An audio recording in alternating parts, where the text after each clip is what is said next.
नमस्कार मित्रों, सामान्य ज्ञान दिग्दर्शन चैनल में आपका हार्दिक स्वागत है। कल हमने प्रतियोगी परीक्षाओं के लिए ऋग्वेद को पढ़ा था। आज हम प्रतियोगी परीक्षाओं के लिए पढ़ेंगे यजुर्वेद, सामवेद और अथर्ववेद। पहला क्वेश्चन है, यजुर्वेद किसे कहते हैं? यजुर्वेद किसे कहते हैं?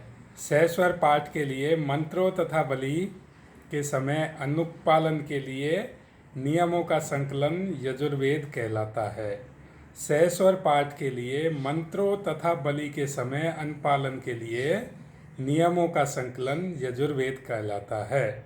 दूसरा क्वेश्चन है, यजुर्वेद के पाठककर्ता को क्या कहते हैं?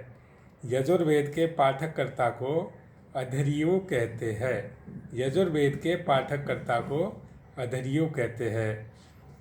गद्य और पद्य दोनों में कौन सा वेद लिखा गया है? तीसरा क्वेश्चन है मित्रों, गद्य और पद्य दोनों में कौन सा वेद लिखा गया है? यजुर्वेद ही एक ऐसा वेद है जो गद्य और पद्य दोनों में लिखा गया है। यह आपको विशेषकर याद करने वाला क्वेश्चन है। चौथा क्वेश्चन है, यजुर्वेद की कितनी शाखाएं हैं?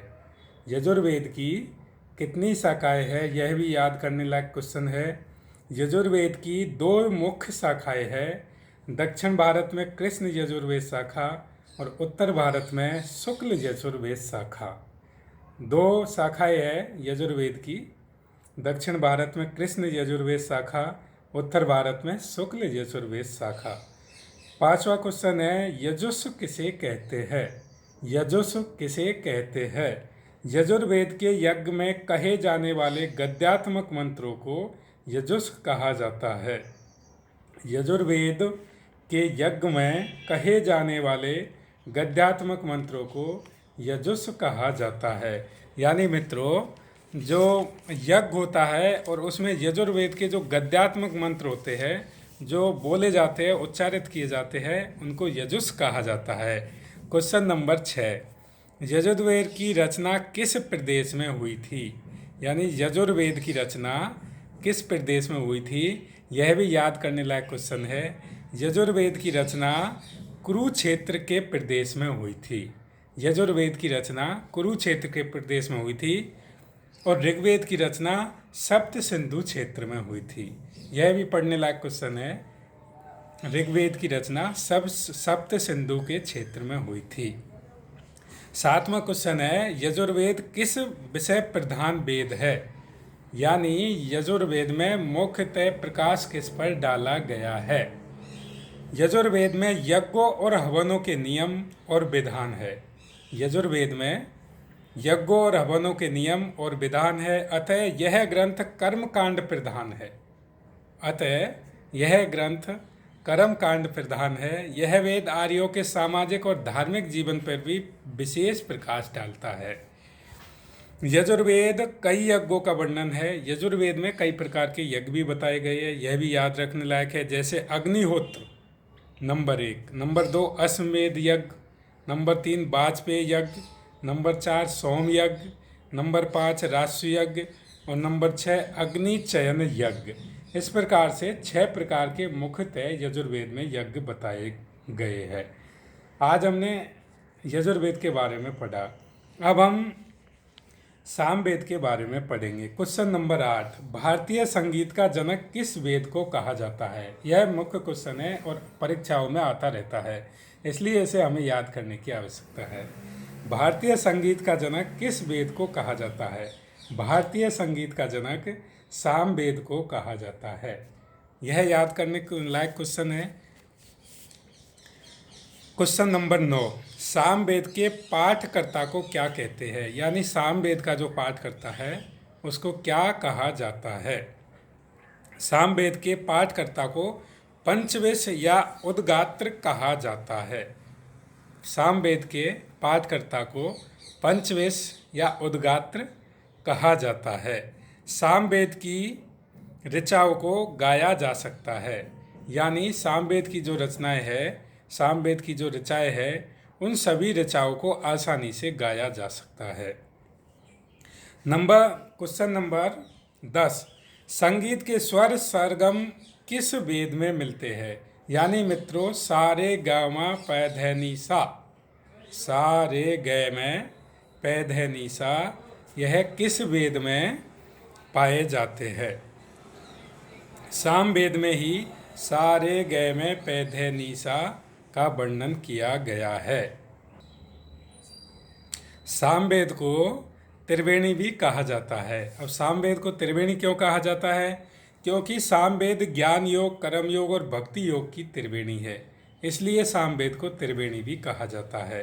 संगीत के स्वर सरगम किस वेद में मिलते हैं? संगीत के स्वर सरगम सामवेद में ही मिलते हैं। सा रे गा मा प ध नि सा, ये इस प्रकार से बने हैं। षडज, षडज से सा, ऋषभ, ऋषभ से रे, गांधार, गांधार से गा, निषाद, निषाद से नी, पंचम से पे, मध्यम से मैं और धैवत से ध। इस प्रकार से सा रे गा म प ध नि सा सामवेद में ही वर्णन किया गया है। अगला क्वेश्चन है, ब्रह्मवेद किसे कहते हैं? यह भी महत्वपूर्ण क्वेश्चन है, परीक्षाओं में आता रहता है। ब्रह्मवेद किस वेद को कहा जाता है? अथर्ववेद को ही ब्रह्मवेद कहा जाता है। ऋग्वेद सबसे प्राचीन वेद है और अथर्ववेद सबसे अंत वाला वेद है, यानी सबसे बाद में रचा गया वेद है, वो अथर्ववेद है। अथर्ववेद किस ऋषि द्वारा रचा गया है? अथर्ववेद किस ऋषि द्वारा रचा गया है? अथर्ववेद अथर्वा ऋषि द्वारा रचा गया है, इसलिए इसको अथर्ववेद भी कहा जाता है। अथर्ववेद में किसका वर्णन किया गया है? अथर्ववेद में किसका वर्णन किया गया है? अथर्ववेद में भूगोल, खगोल, वनस्पति विद्या, जड़ी बूटियाँ, रोग निवारण, तंत्र मंत्र, साप, अर्थशास्त्र के मौलिक सिद्धांत, राजनीति के गुहा तत्व, राष्ट्रभूमि तथा राष्ट्रभाषा की महिमा, जादू टोना, वशीकरण, स्तुति, आशीर्वाद, महिमा, जादू टोना, वशीकरण, शल्य चिकित्सा, प्रायश्चित, औषधि, अनुसंधान, मृत्यु को दूर करने के उपाय, मोक्ष, प्रेम, विवाह, राजकर्म, प्रजनन, विज्ञान तथा सामान्य मनुष्यों के विचारों, विश्वासों और अंधविश्वासों के बारे में विस्तार से वर्णन किया गया है। इस प्रकार से अथर्ववेद में भिन्न भिन्न तरीका का वर्णन किया गया है। सभा और समिति दो प्रजापति की पुत्रियां बताई गई है। सभा और समिति दो प्रजापति की पुत्रियां बताई गई है। यह किस वेद में बताई गई है? यह भी एक महत्वपूर्ण क्वेश्चन है। सभा और समिति अथर्ववेद में ही प्रजापति की दो पुत्रियां बताई गई है। सबसे प्राचीन और सबसे बाद का वेद कौन सा है?